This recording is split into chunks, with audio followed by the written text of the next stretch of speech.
चार चीजें ऐसी हैं जिस शख्स के अंदर पाई जाएं वो खालिस और पक्का मुनाफिक है। इज़ा तुमिना खाना, जब उसके पास अमानत रखी जाए खयानत करे। तो मुनाफिक खाइन होता है, जब भी अमानत रखी जाए वो खयानत करता है। और हम उस नबी के मानने वाले हैं जिनके घर के गिर्द काफिरों ने मुहासरा किया है, नंगी तलवारें लिए खड़े हैं कि आज हुजूर की जिंदगी का चिराग बुझा देंगे। वो बाहर तलवारें लहरा रहे हैं और हुजूर अली को वसीयत कर रहे हैं कि सुबह इनकी अमानतें वापस करके तुम भी मदीने पलट आना।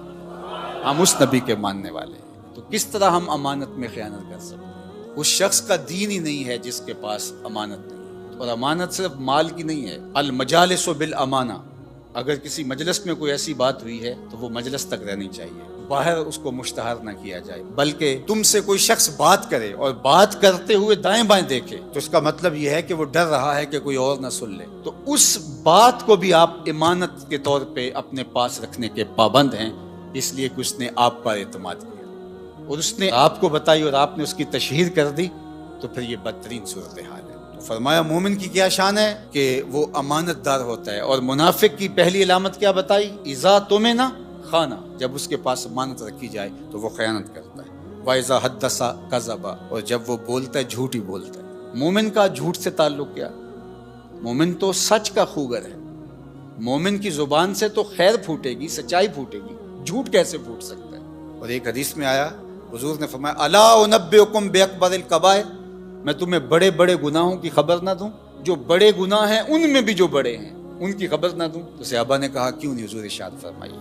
तो आका करीम ने फरमाया अल इशराक बिल्लाह, अल्लाह के साथ किसी को शरीक ठहराना। फिर इरशाद फरमाया व उकूकुल वालिदैन, वालिदैन की नाफरमानी करना। व जलसा व काना मुत्तकिया, तीसरी चीज बयान करने के लिए हुजूर ऐसे टेक लगाए बैठे थे, हुजूर ने टेक छोड़ दी, बात की अहमियत को और उजागर करना था।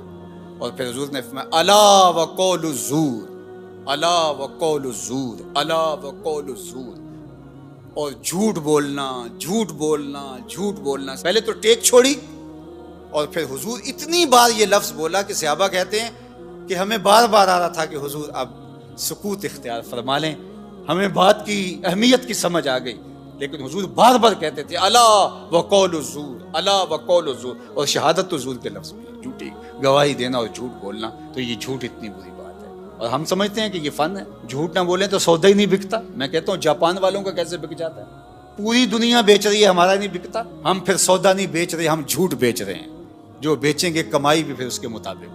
तो फरमाया जब बोले झूठ बोले, ये मुनाफिक की अलामत बताई गई। वाइज़ा आहदा गदरा, और जब अहद करे तो अहद को तोड़ दे।